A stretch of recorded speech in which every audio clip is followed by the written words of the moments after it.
For more resources, visit rymonline.org.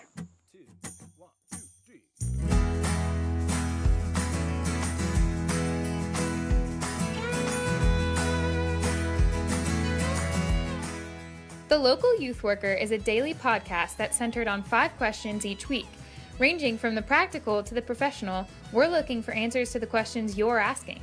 Whether you're in full-time, part-time, or even volunteer youth ministry, this podcast is for you.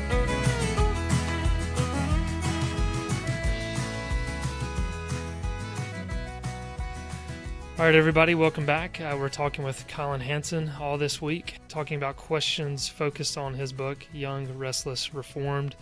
Collin, throughout the book, you do a good bit of traveling. We just talked about that yesterday, and interviewing several individuals. And I was just curious, what are your top 3 or so? You can top 3, 5 memories from your travels. This could be an interview or an experience that you had while you were traveling.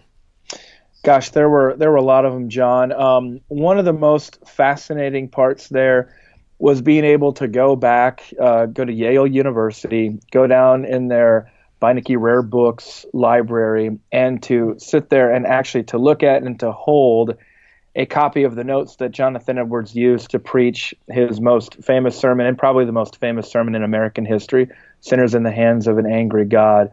Wow. Just being able to be in that environment and to see, just coming from growing up in South Dakota, it's not a very historical place. It's not that old of a place.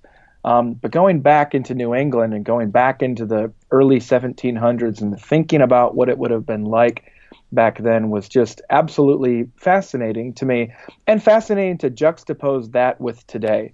We're talking about this resolutely religious and evangelical and reformed part of the country that's now the most secular part of the country. That was just a kind of a challenge to think through. If you go to Northampton, Massachusetts today, it's certainly going to be a lot less well known for the exploits of Jonathan Edwards than it would be for a certain kind of certain brand of feminism today. And so that's just fascinating to be in that area and just traveling there in the middle of winter. It's dark and walking through some of the same woods that Jonathan Edwards would have walked through, and as he would pray and reflect on God. That was actually from a later visit to that area, but that piece stuck out as well. I remember getting ready to fly to Minneapolis to meet with John Piper. And I didn't know him very well at the time at all. I think we had just corresponded a little bit, maybe even just with his secretary, about setting up a trip. And I remember basically realize as I'm getting ready to go out there, he's talking about what we're going to do after the evening service. And I realized that I basically invited myself over to his house. I mean, because I thought like, well, I mean, we'll just do whatever he's doing. He's like, well, usually I go back to my house and just kind of decompress and eat a bowl of Cheerios or something like that. And I think it's grape nuts or something. Yeah, grape nuts. Thank you. There it is. Thank you, grape nuts. You reminded me of grape nuts. I'm the Cheerios fan. He's the grape nuts fan. And so I'm sitting there like, I'm like, well, that'll work for me. I'll just, like, okay. So I remember walking around and I was looking for the TV in there. I've read Don't Waste Your Life. No TV anywhere. All right. I've been working with him now for more than a decade since then. And that was really memorable for me. I think also the last chapter, kind of almost an epilogue of the book. I'm right in my own home area, just from a few miles away from where I grew up, in a place called Del Rapids, South Dakota. And I'm meeting with a friend who came from that same youth ministry. And I see this church that he's planted and the way that they're just doing ordinary church ministry, loving people, sharing the gospel, preaching, administering the ordinances, church discipline, pastoral care, all that sort of stuff.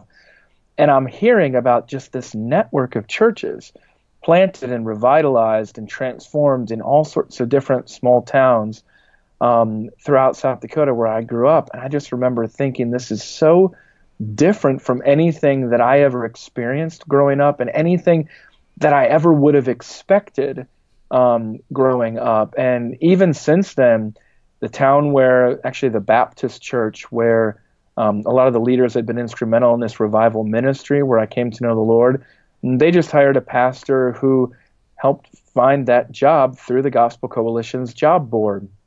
Came from Southern California, San Diego, from seminary out there to come to this small Baptist church in this town, and town where I grew up going to church. And like just that stuck with me of just kind of bringing it home for me to know that this wasn't just something that I'd run off to Chicago and learned, and that I would find just in Seattle and Minneapolis and Chicago and New York and places like that. But actually, this was a movement of God that was happening with my friends, even back in these rural areas where I grew up, and that just filled me with a great deal of encouragement and hope for this movement of God enduring over the course of years and decades.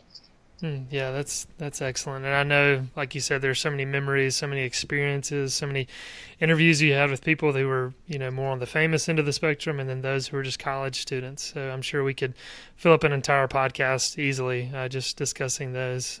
So anyway, those are some good highlights. Thanks for sharing those. Thanks, John.